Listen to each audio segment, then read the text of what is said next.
la figura de Calfucurá, pensando también en un nuevo aniversario del 19 de mayo, retomar esta agenda y conocer un poco más del contexto y del personaje. Sebastián Aliotto es quien nos visita, es doctor en Historia por la Universidad Nacional del Sur, profesor de grado y posgrado en la UNS también, e investigador adjunto del CONICET. Bueno, tiene varias publicaciones, libros respecto de esta materia. ¿Cómo andas, Sebastián? Gracias por acercarte. ¿Qué tal? Gracias a ustedes por la invitación. Bueno, en algún momento también has participado del Valle Originario y justamente era la idea contextualizar aquel 19 de mayo de 1859, hoy poniendo en el centro una figura que tuvo protagonismo en cuantas 4 décadas, por lo menos, a partir de 1830, década del 30, y que claramente no tiene el espacio en la discusión respecto de nuestra historia que amerita, ¿no? Me parece. Ahí vos podés poner un poco el contexto de qué ocurría en este territorio antes de la llegada de Calfucurá. Sí, tengamos en cuenta que se conformó en la región pampeana del Río de la Plata, y también en el sur de Chile una larga frontera, ¿no? Uh-huh. A partir de la invasión española, los españoles no pudieron, en parte no quisieron incorporar todo ese territorio al imperio, y quedó entonces conformada una frontera que en parte fue una frontera de guerra, pero en parte también fue una frontera de mucho intercambio, interacción política, diplomática, económica, de todo tipo, con actores que iban y venían entre las poblaciones cristianas y los caseríos o las tolderías indígenas. Y eso duró varios siglos, ¿no? Estamos hablando de la invasión europea en el siglo XVI, uh-huh, hasta el fin de la autonomía indígena por la ocupación del territorio por parte de los estados nacionales de Argentina y de Chile recién a fin del siglo XIX. Uh-huh. Entonces todo ese periodo es un periodo de interacción fronteriza y de fricción interétnica también muy intenso, que es muy, muy interesante de estudiar. Y bueno, en el caso de Calfucurá llega, digamos, él probablemente nace a fines del siglo XVIII o principios del siglo XIX, y cuando aparece en la escena política estamos hablando de ya la crisis, el final del régimen colonial, uh-huh, y la aparición de los estados sucesores, ¿no? Los estados primero provinciales y después nacionales de Argentina y Chile, que están en plena conformación. Hay muchas disputas internas, muchas disputas entre jurisdicciones. Ustedes saben que hay guerras civiles durante toda esa época. Y las sociedades indígenas son parte de de los conflictos que conformaron los estados nacionales del siglo XIX. No estuvieron aparte, fueron parte fundamental de esa interacción política, de esos conflictos, tomaron partido, fueron aliados de unos o de otros, por supuesto siguiendo sus propios intereses, su propia agenda, ¿no? Uh-huh. Que en gran medida implicaba mantener la autonomía política, no ser cooptados por los estados, aunque eso en algunos casos se dificultó y fueron varias las comunidades que terminaron como indios amigos, como le decían los cristianos, ¿no? Viviendo incluso dentro de la frontera, muy cerca de las poblaciones cristianas y bajo su cobijo, porque la presión militar a veces fue tan intensa y económica fue tan intensa que no les quedó otra alternativa que esa. Pero las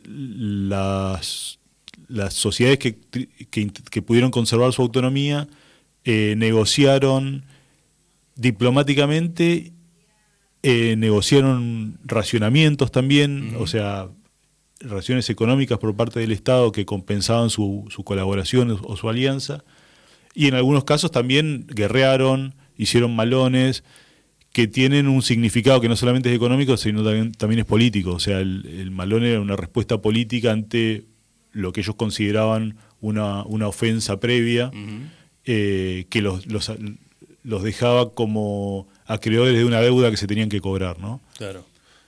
La irrupción o la llegada de Calfucurá ¿tiene una explicación única o hay distintas teorías respecto de por qué él llega a este territorio, digamos?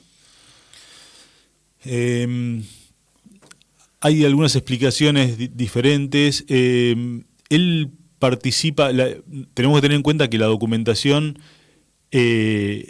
o los datos que tenemos parten de la documentación producida del lado cristiano, ¿no? Uh-huh. Entonces hay una cantidad de detalles que se nos van a escapar siempre porque depende de lo que las autoridades o a las autoridades cristianas les contaron o fueron informados, y por lo tanto hay detalles que posiblemente no sabemos. Calfucurá formó parte aparentemente de una especie de malón que terminó, un ataque, digamos, que terminó con el asesinato de 2 caciques boroganos. Uh-huh. Eso se dio en el marco de un conflicto interno en la tribu borogana, en parte por la acción de Rosas, ¿no? Rosas tenía a los boroganos como aliados, pero presionó mucho para que se sumaran a su acción contra los ranqueles. Uh-huh. Eso generó una gran división interna en la tribu borogana, y hay una parte al menos de sus aliados que los vieron como traidores por negociar demasiado con Rosas, y Calfucurá fue parte de ese ataque en la que perdieron la vida esos 2 caciques.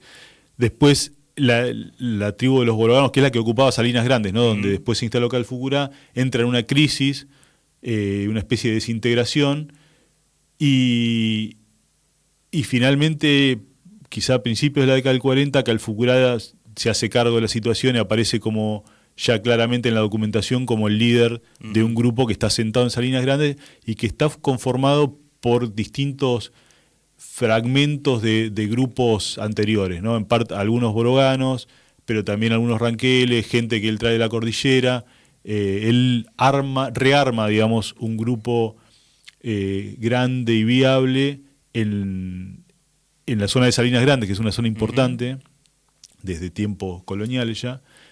Y en parte su éxito está basado en esa capacidad de recoger fragmentos, digamos, de sociedades preexistentes y que estaban medio a la deriva, y también de su capacidad de negociación con el Estado, ¿no? Porque él negocia con Rosas y logra ventajas, digamos, para su grupo, y sobre todo estabilidad, ¿no? O sea, logra que Rosas no lo ataque, no lo vea como una amenaza, sino como un aliado, y eso le da tiempo y lugar para desarrollar su propia economía, uh-huh, sus propios intercambios, su propia red de alianzas, que es muy amplia. Él construye una red de alianzas que va más allá de la cordillera. Él tiene aliados, uh-huh, en la Araucanía, tiene aliados entre las sociedades cordilleranas, tiene aliados entre los ranqueles, digamos, en parte gracias a la redistribución que él hizo de las raciones que Rosas le pasaba. Uh-huh. Y ahí vos lo tenías a Rosas de campaña, entonces en enfrentamiento con los ranqueles en particular, y qué objetivos políticos perseguía Rosas, digamos, o qué instancia de su carrera estaba. ¿Con los ranqueles? Con los ranqueles y en general, digamos, con Buenos Aires, estamos hablando ya en la década del 40, Rosas es gobernador, uh-huh, de la provincia de Buenos Aires, ya, digamos, está súper instalado. Rosas en ese momento, en la década del 30, cuando él hace sus principales ofensivas contra los ranqueles, son una serie de ofensivas muy cruentas que casi terminan con el grupo. Uh-huh. No lo logró porque le surgieron otras rebeliones internas, problemas con... ahí empiezan a aparecer problemas con Inglaterra, con Francia, con los unitarios. Uh-huh. Entonces tiene que desviar su atención, así que no logra exterminarlos del todo. Y en la década del 40 Calfucurá es su principal aliado y también en parte, digamos, Rosas en parte en esa década abandona esa obsesión por terminar con los ranqueles y está contento con que no haya ataques en la frontera, con tener la cosa controlada y no quiere ganarse o tener más frentes de conflicto porque ya ha tenido muchos, ¿no? Del punto de vista internacional y también con los unitarios. Él tiene conflictos en otras provincias en los que interviene, entonces lo que prefiere es tener la frontera lo más apaciguada posible. Y las raciones, en última instancia, son una especie de precio a pagar para mantener la tranquilidad, ¿no? Dijiste que Salinas Grandes era una zona muy importante. ¿Por qué? Salinas fue una zona estratégica, bueno, primero porque fue históricamente una zona de intercambio entre indígenas y cristianos, porque los españoles encontraron que ahí había una salina importante y iban a buscar sal casi anualmente, ¿no? Hacían una caravana, digamos, de una expedición para buscar sal, y entonces los dueños de ese lugar siempre tuvieron una fuente importante de comercio y de negociación también con los españoles, porque para ir ahí había que solicitar el permiso a los que fueran dueños del lugar. Era una oportunidad, iban varias carretas con bienes, era una oportunidad para hacerse de bienes criollos o cristianos. Entonces ese lugar siempre fue importante por las salinas, pero también porque está metido en el monte pampeano, ¿no? Y el monte les da a los indígenas una cantidad de recursos, sobre todo leña. Es un lugar rico en pastos, ¿no? Es un valle, donde está instalado él es un valle con un pastizal importante. Los propios árboles de algarrobo dan unos frutos que son buenos para varias cosas, digamos, para alimentar el ganado, para hacer chicha, para comer incluso. Así que, digamos, es un lugar que tenía todo lo necesario para la vida, porque tiene agua, pastos, leña, la vida de ese momento, indígena de ese momento, ¿no?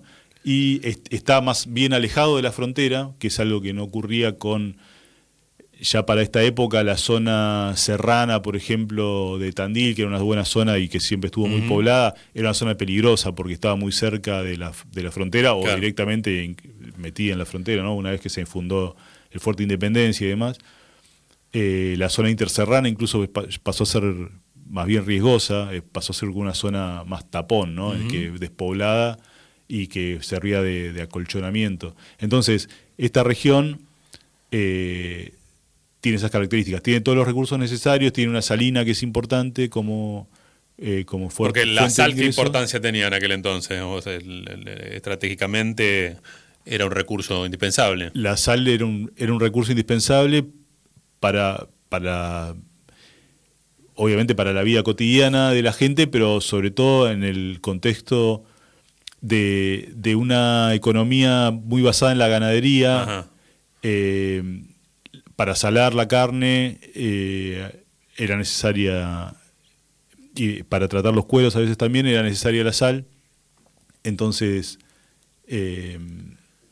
y bueno, la sal siempre fue imprescindible para varios usos vinculados con la cocina y con la dieta, y la conservación de alimentos, ¿no? Que en esa época era difícil.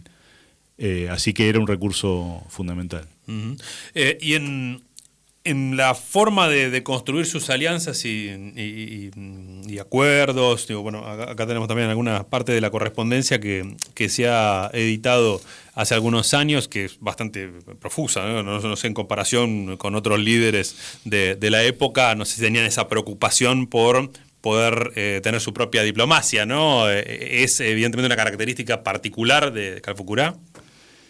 Es una característica de algunos de los líderes más importantes del siglo XIX. pasó con Saihueque, con Calfucurá, que, digamos, lo que logran es apropiarse de alguna forma de la tecnología escrituraria, se dan cuenta de que la correspondencia es una herramienta diplomática importante para el mundo cristiano, y entonces adoptan personas que saben, no solamente saben el español y la lengua indígena, sino que también saben leer y escribir, y entonces dictan correspondencia y se hacen leer la correspondencia, y entonces se establecen como una secretaría diplomática, ¿no? Y eso para nuestro conocimiento es fundamental, porque gran parte de la diplomacia anterior sin duda se manejó en términos orales, ¿no? A través de parlamentos y demás. Y de eso, con suerte, a veces tenemos las sumarias que hicieron los participantes cristianos, pero nunca tenemos la voz indígena directa, ¿no? En cambio, en esta época, a partir de esta correspondencia, tenemos, si bien mediados porque alguien lo escribió, alguien lo pasó a palabras españolas, lo escribió, todo eso implica una serie quizá de transformaciones, de mediaciones, pero de todas formas es el cacique hablando de alguna manera, ¿no? Que si no, de otra forma no lo tendríamos. Aquí nos pregunta Eduardo, ¿dónde queda la zona de Salinas Grandes? Aquí cerca, ¿no? En torno a la zona de Carué, ¿sería? Salinas Grandes está en la actual provincia de La Pampa, al digamos, este y sudeste de la actual provincia de La Pampa, pero es relativamente cerca de Bahía Blanca. Digamos, el valle que ocupa Calfucurá, ustedes vieron que toda la zona del este de La Pampa son todos unos valles transversales que van de oeste a este, porque son antiguos cursos de ríos que en parte ya no existen más, y que bajaban de la cordillera. Sobre uno de esos valles, el Valle Argentino, estaba instalado Calfucurá. Si ustedes lo buscan en el mapa de Google Maps o en cualquiera de esos lugares, ponen Salinas Grandes, provincia de La Pampa, cerca de Macachín está, les aparece, van a ver ahí la salina, y van a ver, si lo ven de lejos, van a ver claramente la forma longitudinal, digamos, del valle que va de oeste a este y que termina en las lagunas encadenadas, o sea, en Carué, Guaminí, toda esa zona que también es parte del área de asentamiento y de uso de la tribu de Calfucurá, porque esa es una zona de invernada, de pastura para el ganado, que fue utilizada recurrentemente por Calfucurá y por sus aliados, sobre todo para esto, para la cría y el engorde de ganado, porque es una zona con muy buenas pasturas, durante buena parte del año. En aquellos primeros años, digamos, toda esta zona también, Sierra de la Ventana, bueno, propios cercanas a Bahía Blanca, también eran parte del territorio donde se movían, digamos, ahí, o qué tipo de, qué ocurría, digamos. Sí, esa zona es parte del área de influencia de Calfucurá, digamos. Uno diría toda la zona del sur y el este de la provincia de Buenos Aires es una zona en la que Calfucurá, digamos, frecuentada por personas vinculadas a Calfucurá, ¿no? Pensemos que hay partidas indígenas que tienen tanto funciones diplomáticas como comerciales, que visitan las poblaciones cristianas, ¿no? Bahía Blanca es un lugar central para eso, pero también hay otros lugares, Azul, parte del Fuerte Independencia, otros lugares más que son visitados con frecuencia. Lo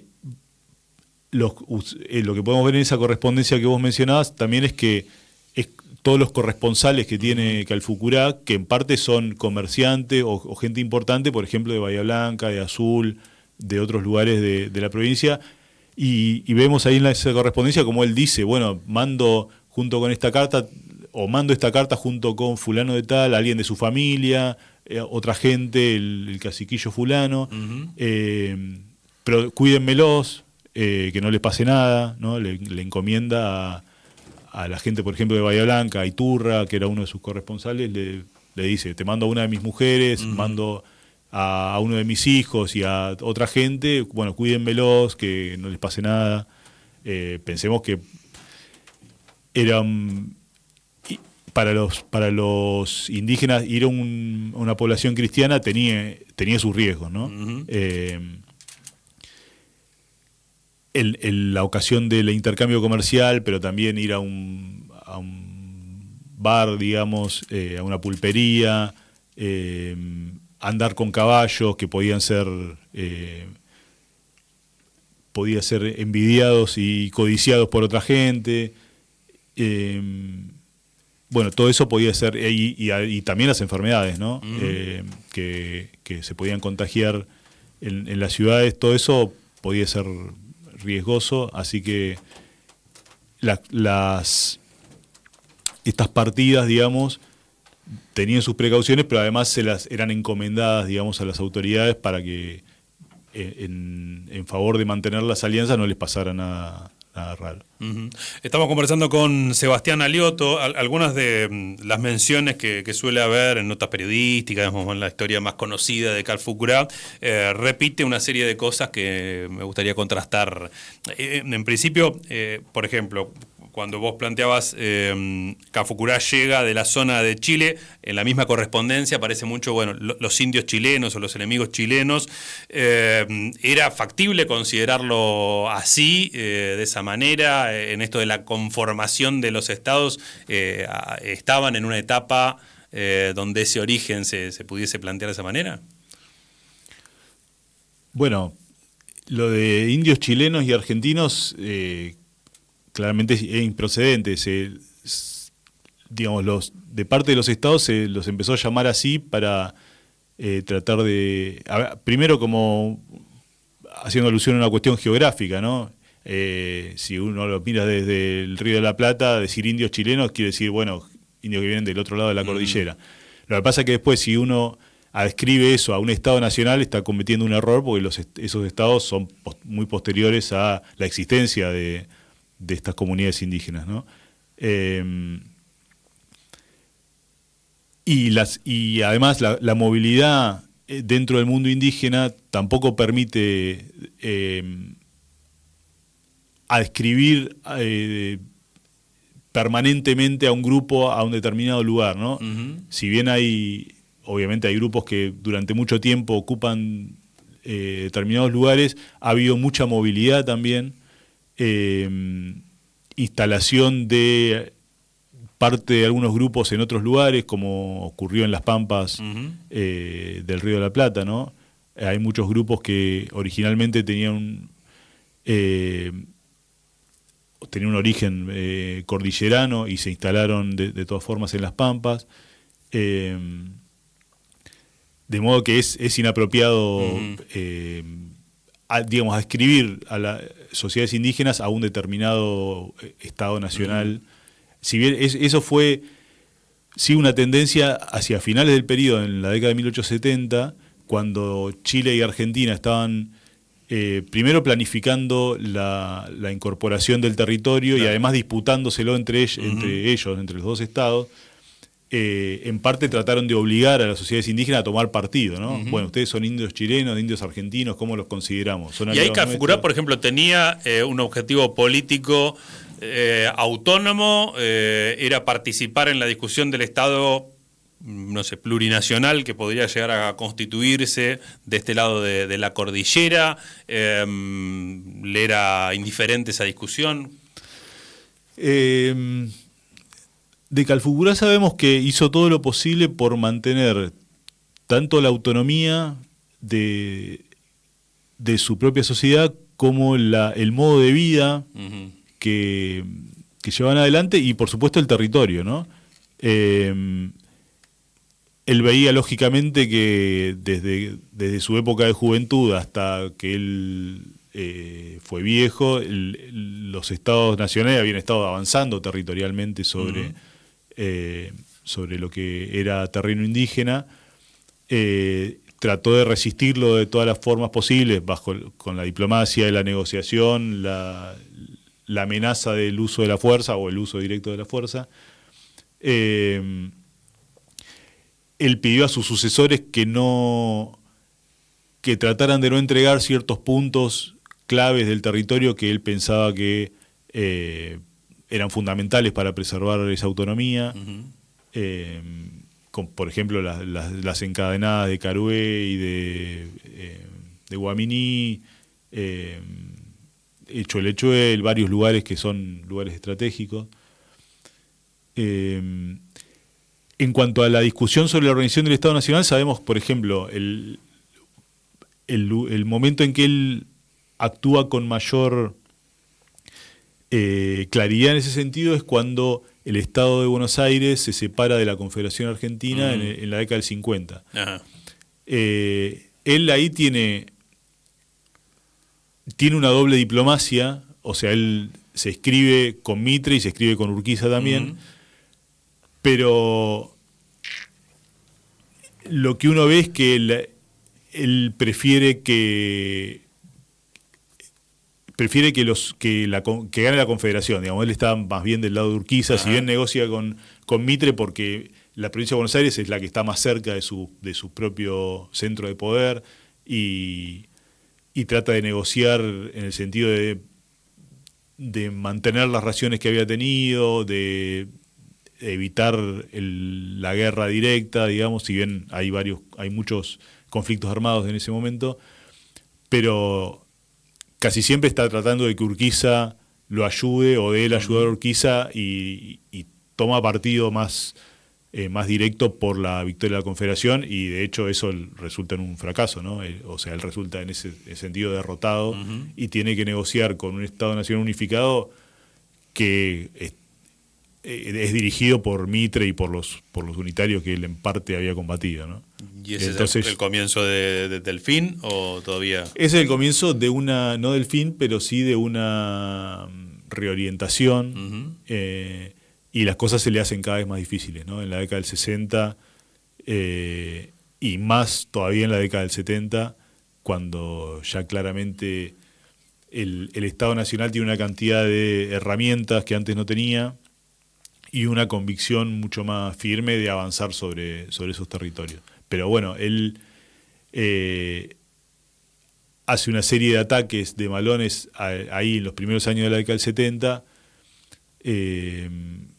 que en parte son exitosos y en parte no, y no llega a ver las campañas más fuertes del Ejército Nacional sobre su territorio, que son posteriores, son posteriores a su muerte, ¿no? Que es en el año 73.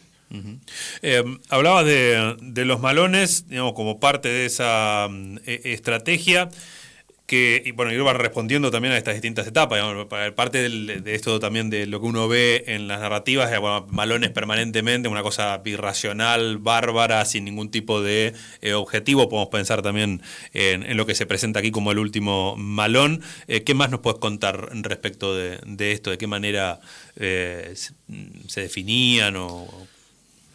Sí, los malones son ataques militares que obviamente persiguen un objetivo político. Muchas veces fueron presentados como meros saqueos de recursos que venían a compensar el hecho de que los indígenas no producían nada, supuestamente, cosa que no es cierta, y entonces necesitaban obtener sus recursos de la población cristiana. Eso no era así, porque además de que producían sus propios bienes, incluyendo el ganado, los ataques siempre tienen una motivación,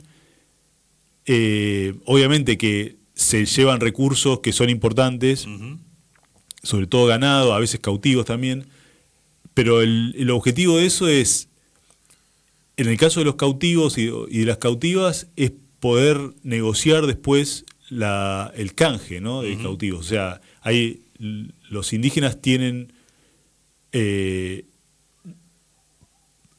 parte de sus familias casi siempre cautivas por los cristianos, y la única forma de negociar un rescate es canjeándolos por cautivas cristianas. Y en el caso del ganado, obviamente es el recurso que está disponible sin necesidad de entrar a las ciudades y combatir cuerpo a cuerpo con los soldados, ¿no? El ganado es un recurso importante, pero que además es relativamente fácil de arriar, ¿no? Uno ataca los campos, se lleva el ganado es moviente, ¿no? Se mueve solo mientras uno lo vaya arreando y entonces es el recurso más abundante y más fácil de llevar. Pero obviamente que eso encierra un mensaje político, no se hace un malón, especialmente cuando los malones no son pequeños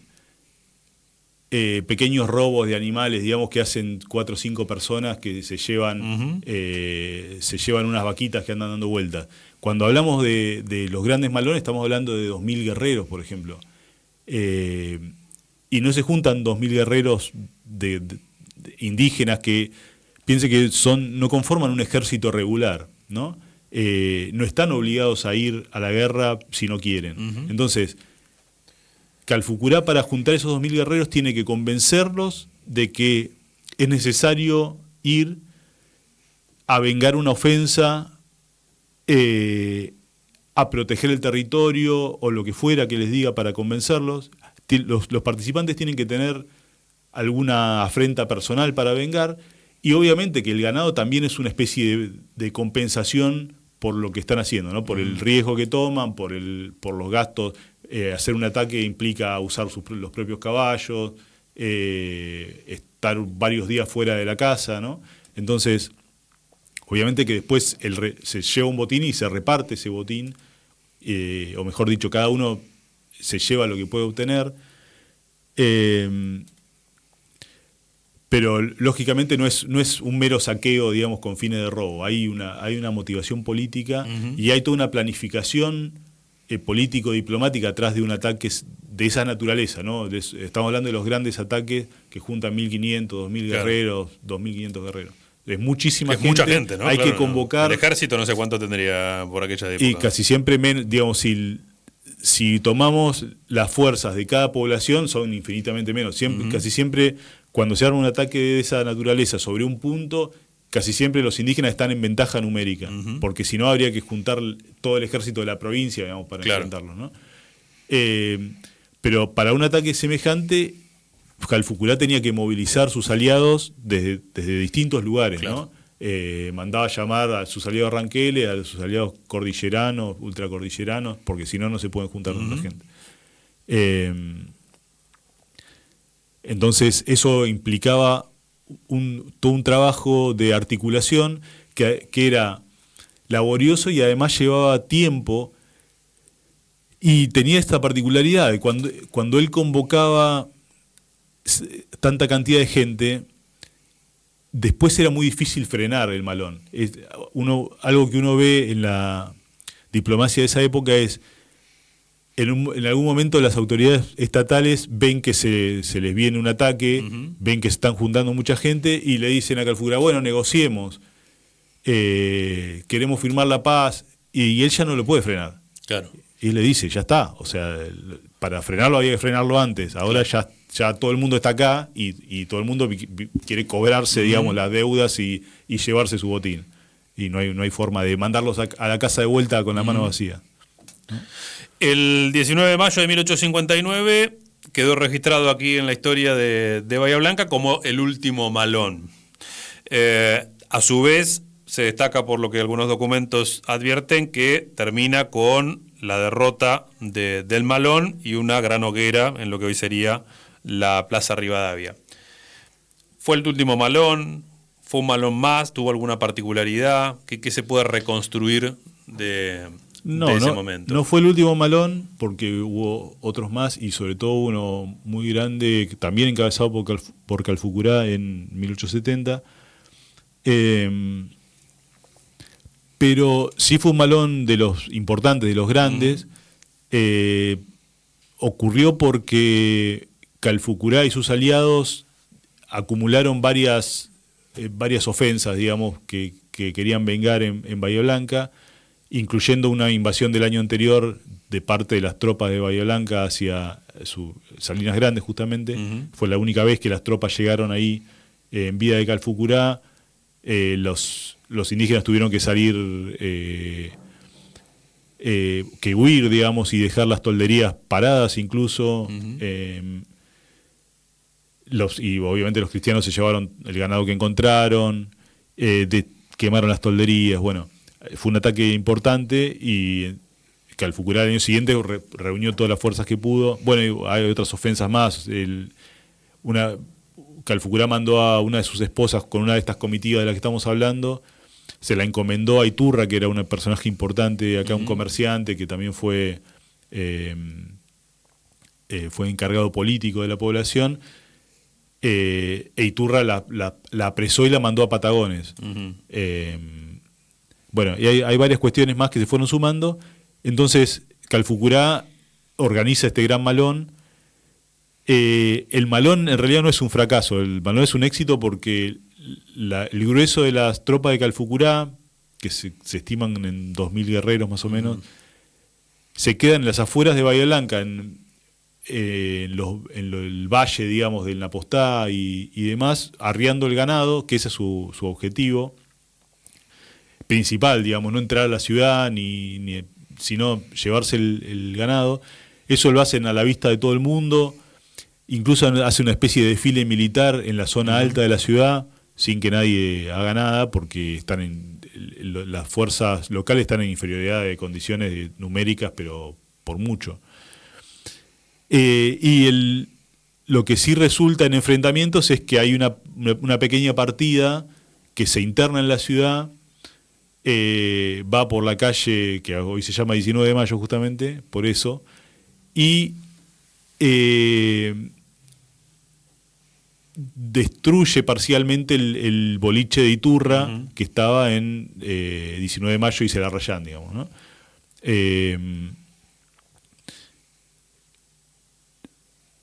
Lo prende en fuego y en parte se toman lo que hay ahí, y eso deriva en enfrentamientos no tanto de las tropas del comandante militar del lugar, en realidad es medio que se atrinchera dentro del fuerte con los soldados y no sale a combatir, pero sí los que lo combaten son las personas de la Legión Agrícola Militar, que al enterarse de lo que está pasando vienen, combaten con esa partida y matan a varios nativos, y después famosamente reúnen los cuerpos en la Plaza Rivadavia, y el comandante político militar de Bahía Blanca, que había tenido esa conducta más bien cobarde, decide hacer una hoguera y quemar los cuerpos en la plaza principal de la ciudad. Y esto lo sabemos no por la documentación oficial, sino porque varios años después, Crespi Valls, que fue el primer director del Archivo y Museo Histórico de Bahía Blanca, entrevistó a vecinos que habían estado presentes, ya eran viejos en ese momento, que lo vieron, lo presenciaron, ¿no? Y cuentan el horror que habían tenido de ver ese espectáculo, de sentir el olor. Imagínense que era una cosa muy, muy impactante, ¿no? Así que ese día quedó grabado en la memoria de los vecinos, y después fue, digamos, tomó relevancia sobre todo en épocas posteriores por el libro de Crespi Valls, que fue el que, digamos, el que puso de manifiesto lo que había pasado, especialmente a través de no solamente de la documentación oficial, sino del testimonio de los vecinos, que fue muy importante. Pero entonces tenés esa imagen impactante con esa escena y ese enfrentamiento que vos describís, pero cumplidos los objetivos políticos, si se quiere, que planteaba Calfucurá, con el objetivo del malón en sí. Claro, el malón en sí, en términos generales, fue un éxito porque la mayor parte de su fuerza se dedicó a llevarse el ganado de todo el valle alrededor de Bahía Blanca.